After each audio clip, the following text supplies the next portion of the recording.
Allez, c'est parti. 3 genoux. 3 genoux. Merde. Je me suis trompé de cours. Bon, j'ai vu que vous étiez aussi nombreux à faire un petit peu de sport, c'est cool. Chacun fait comme il peut, avec des vidéos, en se regroupant. Nous, on s'amusait à faire des timelapses hier, vous les avez vu, timelapses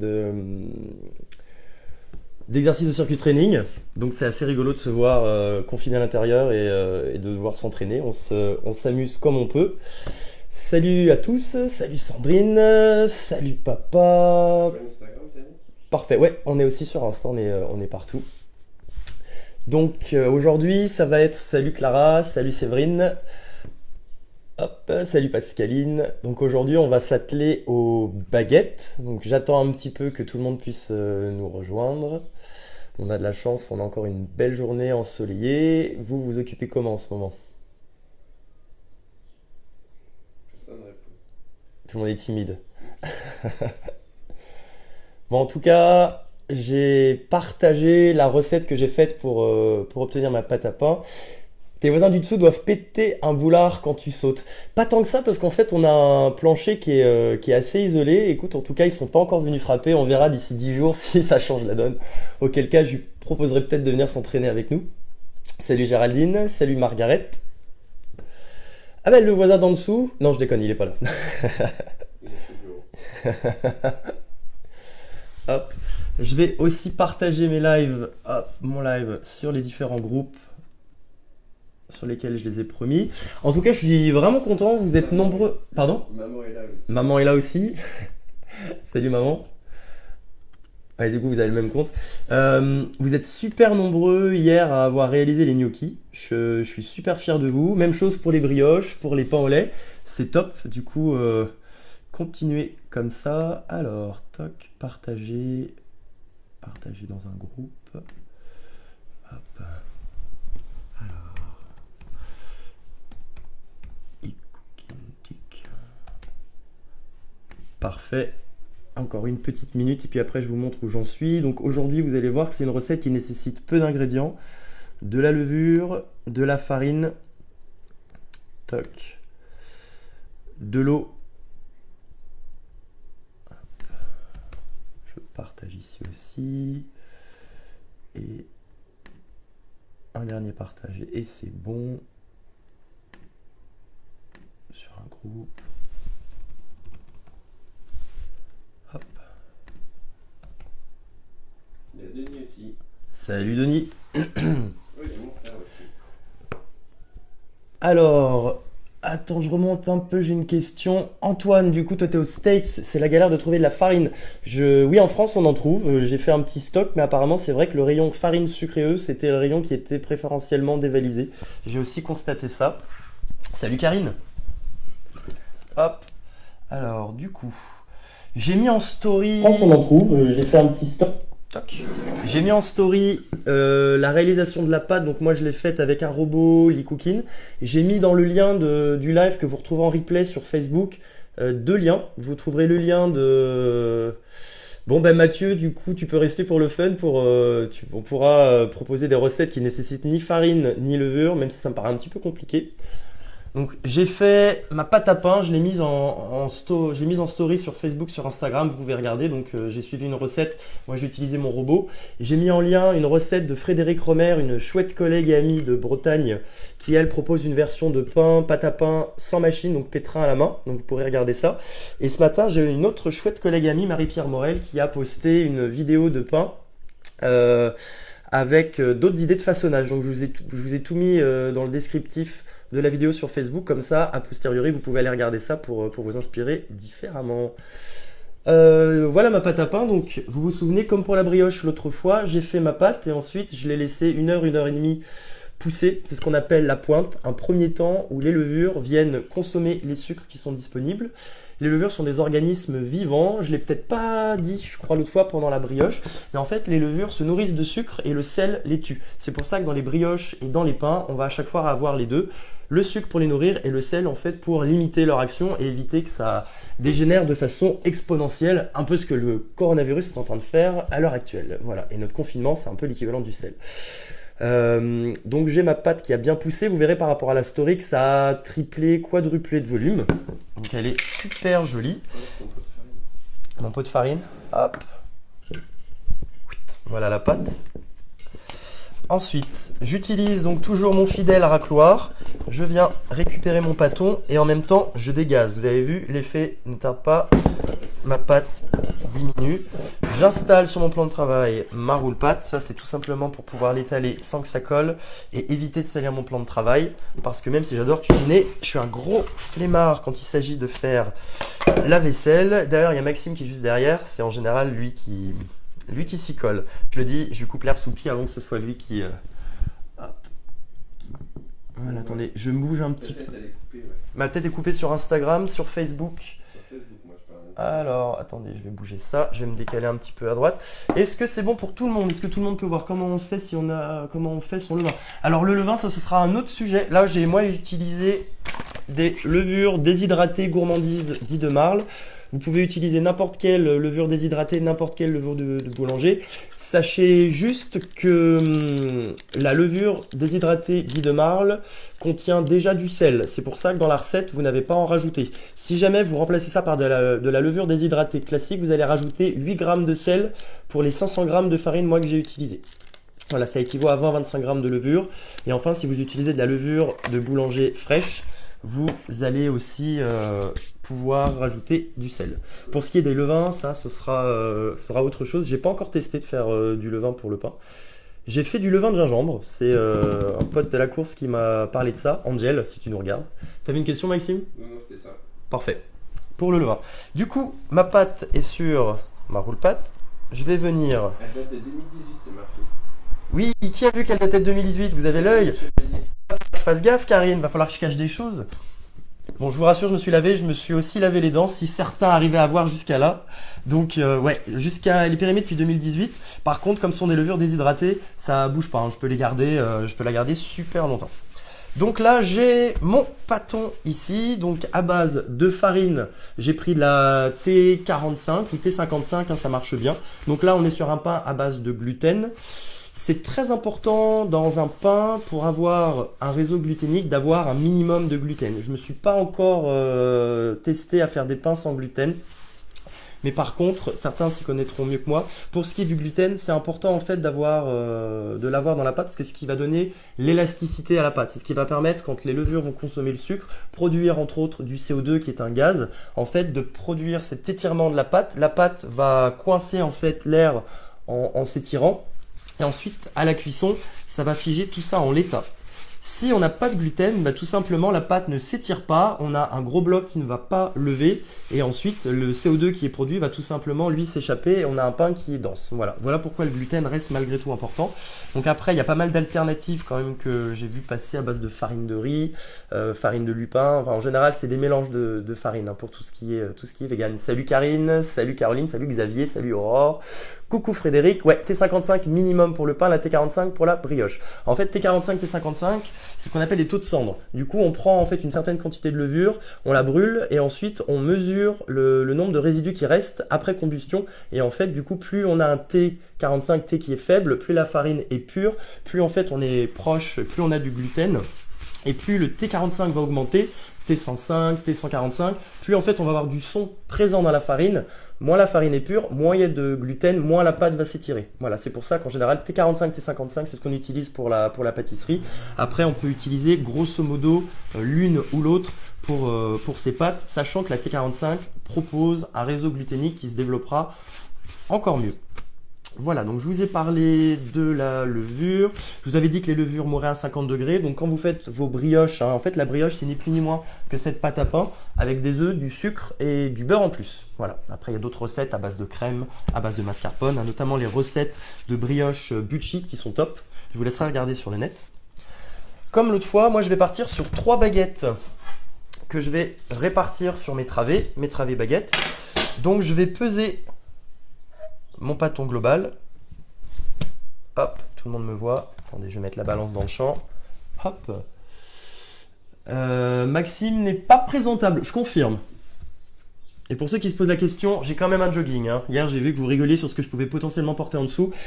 Je tenterai pas le diable. Si vous arrivez à voir la date de péremption de Malvure, j'aurais peur de ce que vous pourriez apercevoir.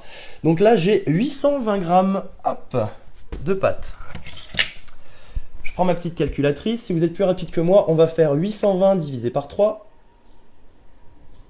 273. Tac. Salut Cyril et salut Alice. Courage Alice, du coup, en tant que professionnel de santé. Si j'ai aussi d'autres professionnels de santé, si vous avez un petit temps de répit, prenez soin de vous. En tout cas, on pense bien à vous. Et avec Maxime, tous les soirs, on applaudit à 20h. Du coup, j'ai dit 270. Je vais donc diviser ça en 3. Tac. J'utilise toujours ma balance pour vérifier. Hop. Alors... 265, je vais rajouter un petit peu, là je chipote.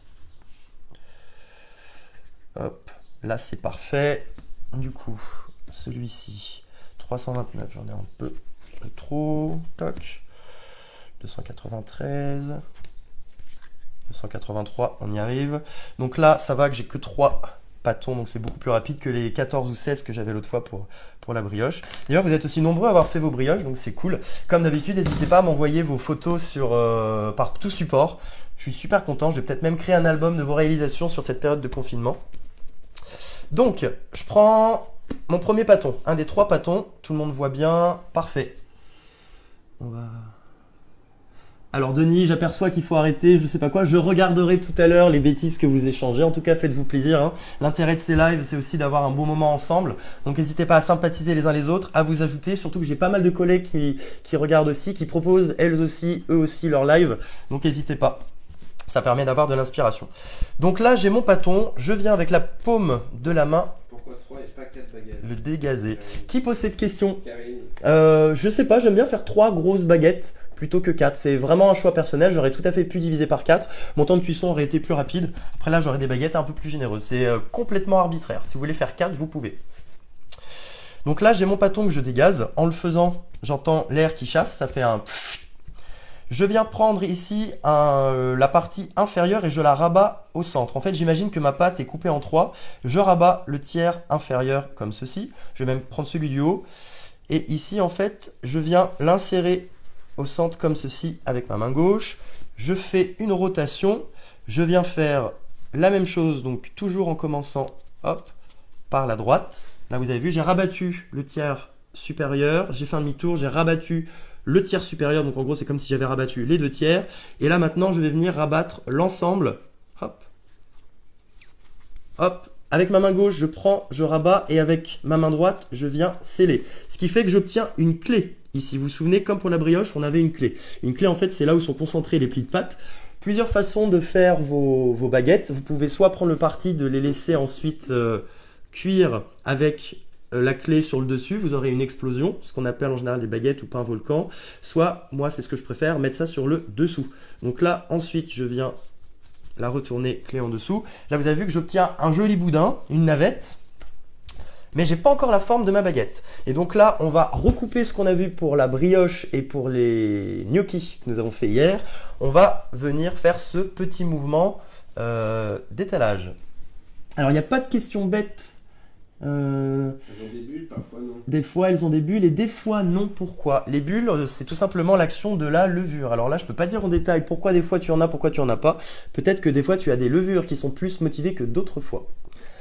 Un boudin, où ça? C'est insinué qu'il était devant vos écrans. Pardon de moi.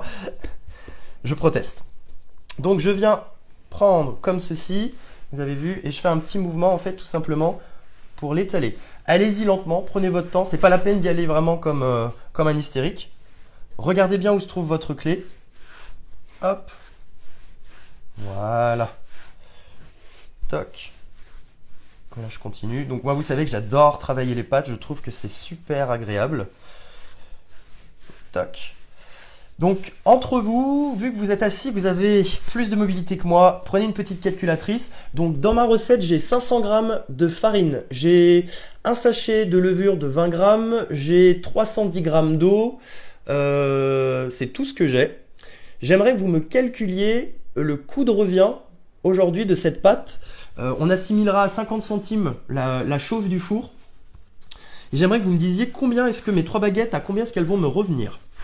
Et ensuite, on comparera par rapport à ce que vous achetez. Ça, c'est toujours intéressant en fait de prendre compte, d'avoir conscience en fait des économies que vous réalisez.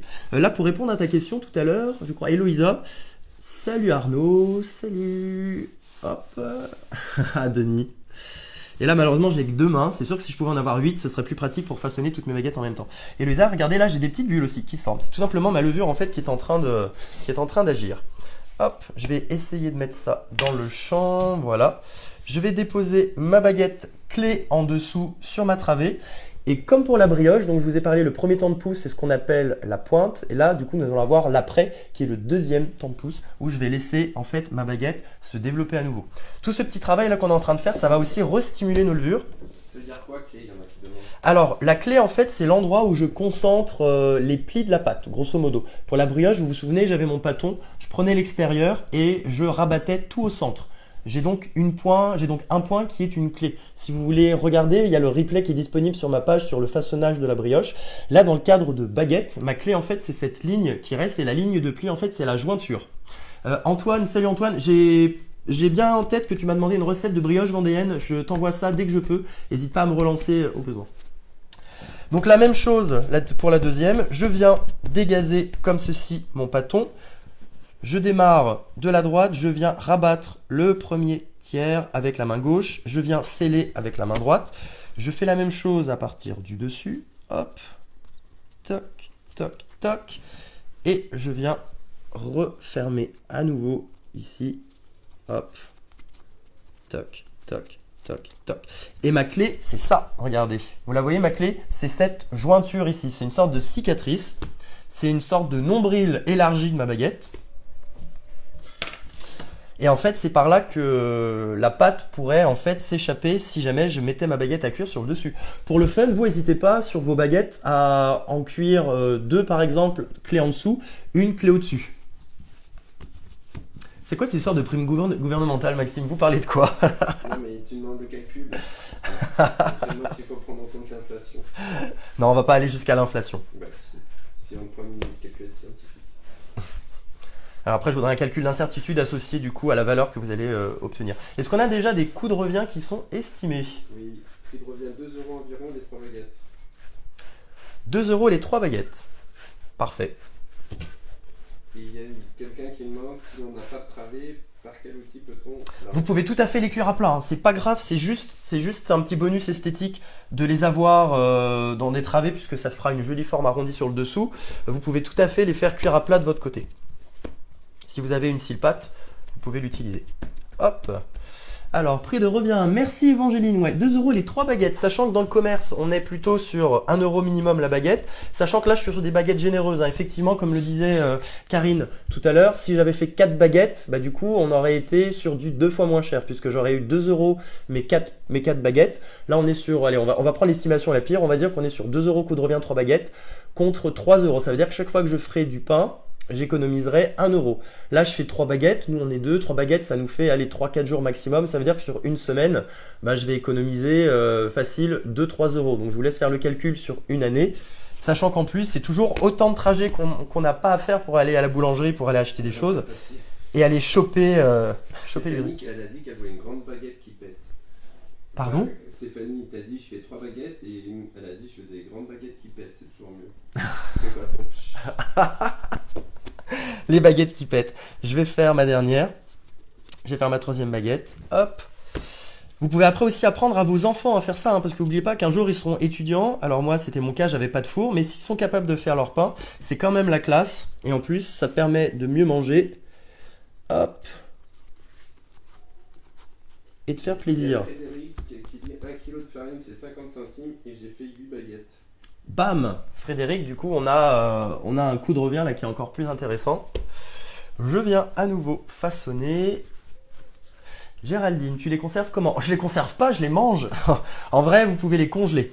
Vous pouvez les congeler crus, les congeler cuites. Moi, je vais les faire cuire après, une fois que le live sera terminé. Je les mettrai... On en gardera au moins une pour ce soir et pour demain, peut-être même 2. On a quand même un bon stock de fromage ici.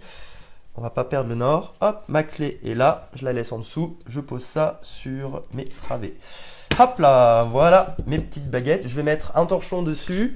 Je vais les laisser pousser pendant 1 heure et demie. Et puis ensuite, je mettrai dans ma story ce que je ferai avec pour pas refaire de live. Et c'est de mieux en mieux. Merci Fanny. Bon, en tout cas, je suis ravi que ces lives vous plaisent. Moi, ça m'éclate. J'espère que ça... Quand je pense qu'on devrait être... Oui, c'est clair, on avait une après-midi escape game, pâtisserie avec un petit groupe à Lyon. Quand je pense qu'on devrait être en train de manger, faire des pâtisseries autour de jeux de société. Bah, c'est ça. Du coup, on s'adapte et on cuisine tous ensemble. D'ailleurs, Nicolas, si toi aussi tu veux faire des lives de pâtisserie, n'hésite pas. Parce que tu fais quand même des choses super sympas. Je suis sûr que toute ta communauté serait ravie de pouvoir en profiter. As-tu donné la recette pour préparer la pâte? Oui, Xavier, la recette est dans le lien de la vidéo Facebook. J'ai mis la recette. Salut Alexandre, est-ce que tu t'es fait un smoothie aujourd'hui et à quoi est-il? David Dacosta, on est à 80 centimes pour les 3 baguettes. Ouais. 80 centimes, c'est peu quand même. Salut Brigitte. Certains disent qu'il faut un torchon humide, ça change quelque chose? Oui, oui Fabien, c'est cool d'avoir un torchon humidifié tout simplement pour éviter en fait que la pâte ne se dessèche. Et on va quand même parler de la cuisson. Moi je vais les cuire à 230 degrés, 230, 240. Et ensuite, quand ma pâte sera bien levée, j'utiliserai une grignette. La grignette, c'est une petite lame de rasoir. C'est pour couper la gorge de Maxime quand il m'énerve et ensuite le stocker au congélateur. Ensuite, j'en fais de la chair à saucisse. Ce sera l'objet d'un prochain live. Non, je déconne. Ça, c'est pour venir en fait marquer tout ce qui est baguette, tout ce qui est pain et en fait venir faire des petites traces. Salut Margot. Ouais, ça me revient 1 euro pour 4 baguettes. Top. Donc en tout cas, vous avez vu, on a pris le pire cas avec 2 euros pour 3 baguettes. Et même là, on faisait quand même 1 euro d'économie sur une année, c'est quand même pas mal. On est à 2 euros par semaine, x 52. On est à quasiment entre 100 et 200 euros d'économie dans le pire cas. Voilà, plus la satisfaction du fait maison, sachant qu'après vous allez pouvoir vous amuser à aromatiser votre pain, par exemple moitié farine à base de gluten, moitié farine de blé, moitié farine de maïs. Vous allez avoir envie de vous éclater et de faire plein de variantes. Moi j'ai pris des petites graines de pavot pour venir en mettre sur le dessus. Voilà, je vous montrerai le moment où je grigne tout à l'heure en story, je mettrai ça sur Facebook, sur Instagram. Est-ce que vous avez des questions sinon sur ce façonnage? On a façonné des baguettes, on aurait tout simplement pu en fait faire un gros boulage d'une seule boule et faire un pain, tout simplement, hein, ne pas faire de baguettes. Ça c'est possible aussi. Merci Géraldine. Oui, Sweeney Todd, effectivement. C'est juste dommage en fait que mon salon de coiffure soit fermé puisque je pourrais faire un business avec Sandrine justement, on pourrait faire disparaître les corps. D'ailleurs, Sandrine, t'as vu, ça pousse, hein. J'aurais besoin de toi le plus vite possible. Salut Agnès. Pour mes collègues, n'hésitez pas à suivre Agnès Herter aussi sur Facebook. Elle fait plein de recettes, plein de vidéos qui sont top. Ça vous permet de varier un peu vos interlocuteurs et puis aussi d'avoir d'autres inspirations de recettes parce qu'on ne fait pas tous les mêmes choses. Banane, fraise, orange, lait d'amande. Très bon choix, Alex. Je valide. Oignon lardon, oui, vous pouvez faire des petits pains salés, vous pouvez faire des petits pains italiens en mettant du basilic, en mettant des tomates séchées, en mettant des gnocchis. Non, je déconne, ça va être un peu indigeste. Temps de cuisson à 230, oui, je parlais du four, j'ai pas dit temps de cuisson. Alors, le temps de cuisson va varier d'un four à l'autre, en général, c'est entre 15 et 25 minutes. À faire des baguettes au maïs, une recette. Alors Karine, j'ai pas essayé non plus de faire des recettes à base de maïs, je testerai.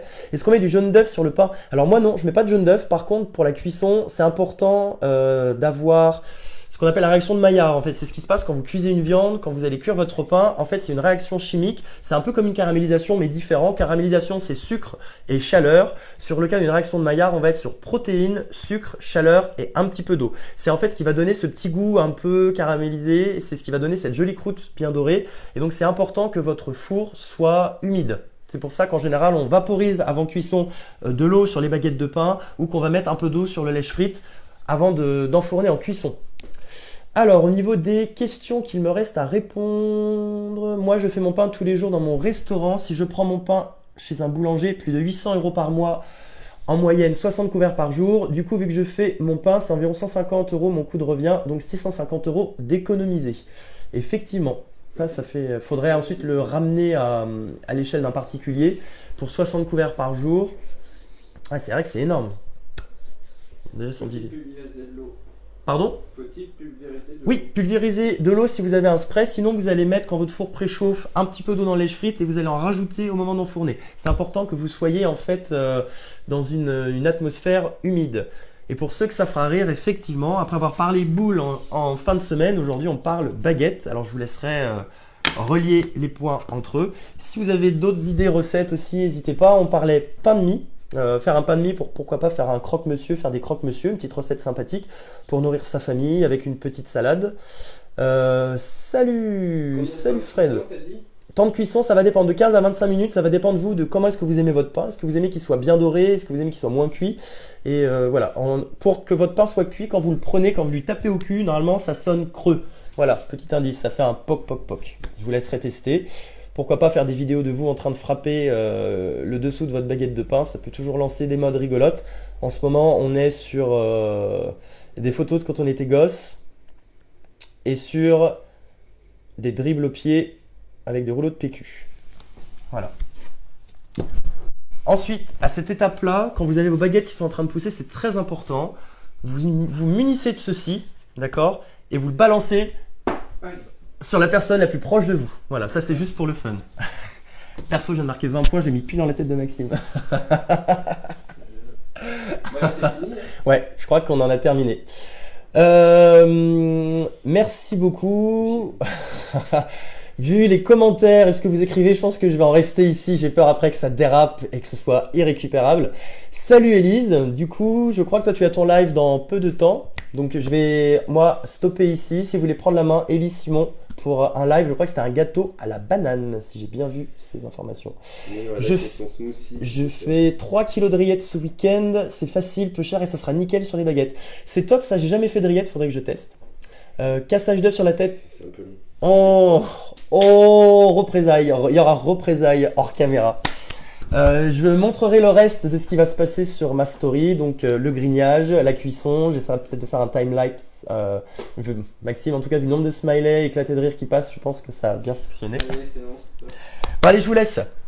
Je vous dis à demain pour une prochaine recette. Je verrai en commentaire ce que vous m'avez écrit pour m'inspirer. J'ai pas encore défini ce que ça serait. Voilà. Hop. Allez. À la prochaine. À demain pour une prochaine recette. Je verrai en commentaire ce que vous m'avez écrit pour... À toutes.